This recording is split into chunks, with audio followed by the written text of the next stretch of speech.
Well, despite some markets yet to reopen, global tourism is bouncing back. According to the World Travel and Tourism Council, global tourism revenue will be back to at least 85% of its pre-pandemic levels by the end of this year. It expects about $8.4 trillion to be generated compared to about $9.6 trillion in 2019. The UN's tourism agency says around 700 million people traveled internationally between January and September, more than double from the same period back in 2021. Europe has welcomed the most international visitors this year, almost 70% of the world total, while the Middle East has seen international arrivals more than triple so far this year to about 3/4 of pre-pandemic numbers. Well, it all appears to look good. Let's take a deeper dive in this to expand on how the travel industry is faring. I'm now joined by Mike Boyd. He is the president of Boyd Group International, an aviation research and consulting firm. Thanks for coming back on the show, Mike. We certainly appreciate it. My honor, sir. Let's talk about what's happening at this summit and what you think some of the key takeaways are. And I'll let you answer that, then I'll form the next question. Okay, I think really, when you look at we're only 15% down, that means there's a lot of growth that's going to come about, and we're looking at probably a faster rebound than what most people are thinking about, as long as we don't have a global recession or something like that. But I think right now that the horizon's pretty bright for travel. Explain why you think it's bright. Now, the Biden administration some time ago said that the pandemic is over in the endemic period, which of course a lot of health officials really reacted very quickly about. But how is COVID affecting travel now, and where do you see it heading? Well, I think it's going to continue to fade out. Of course, we have the issue in China, which is, a big one. That's a huge generator of travel that has not come back yet. But we have a situation here where there's as one of my colleagues calls it, revenge travel. People were trapped in their homes for, literally months, and now they're going to get out and fly, and that's starting to happen more and more. And again, U.S. carriers are seeing the same thing, and I think transatlantic is going to boom this summer.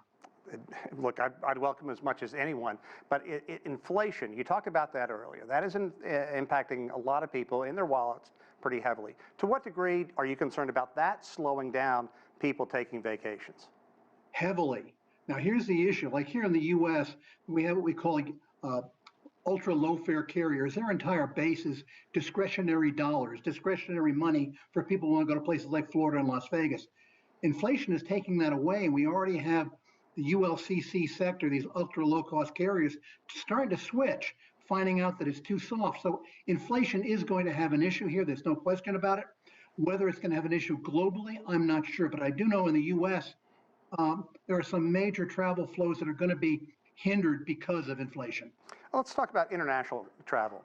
Which countries do you think are going to attract the most tourists? We talked about the UK, almost back to pre-pandemic numbers, as is the Middle East. And a lot of people used to say, well, I'm going to take my chances and go out there. But as you said, I think revenge travel is a pretty good name for it. A lot of people are just getting on the planes as quickly as they can, and many believe they're taking their chances. Do you think that's a fair assessment?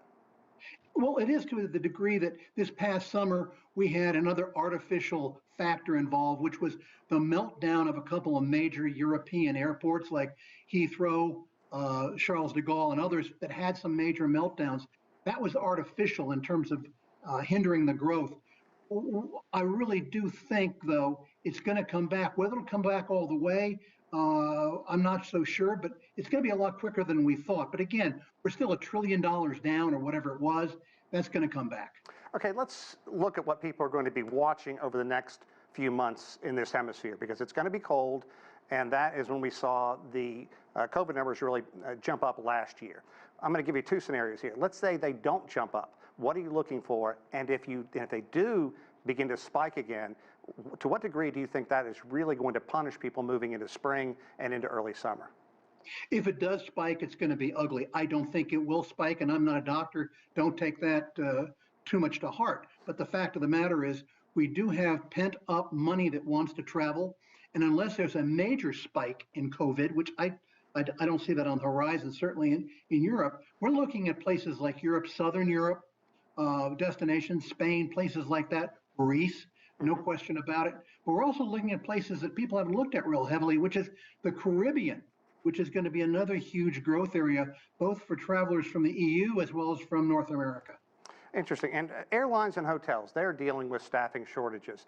Any signs of easing that for consumers? Because we talked about the travel that came with Thanksgiving here in the United States. Some 2.6 to 2.9 million people flew on one day, and that was pretty good. Well, no, there's no question about it. Keep in mind, the difference today between a Thanksgiving holiday and a normal day isn't that many passengers. So it's pretty robust anyway. The real question is, do you have enough people to handle a situation that when you have a thunderstorm over a major connecting hub like Chicago O'Hare, how do airlines recover from it? And I think they're working on that. But let's be real blunt. Air travel is not as elegant as it used to be. And you do take a chance when you book a seat that you may get stuck, at Heathrow, you may get stuck at Charles de Gaulle, you may get stuck in Chicago. It's just the name of the game. That was about as diplomatic as I've ever heard it placed. So who has money out there right now? Because we've talked a lot this past year about the Great Resignation. A lot of young people saying, this pandemic has put things in perspective. I don't want to be grinding away for the rest of my life. Are you finding people traveling saying that as well? Yeah, there's no question about it. But again, here in the U.S., again, with the huge chunk of traffic that's generated by impulse travel that's starting to dry up, we have a change. We have geographic changes here. Like Florida is going to get hit because that's an impulse place. But for people who are going to Alaska or to Montana to go shoot a moose, they're not going to be affected at all. So again, it's going to be one of those things we look at. We think transatlantic travel is going to be almost bulletproof. Great. Mike Boyd, a pleasure. Thanks so much for joining us and have a great weekend, sir.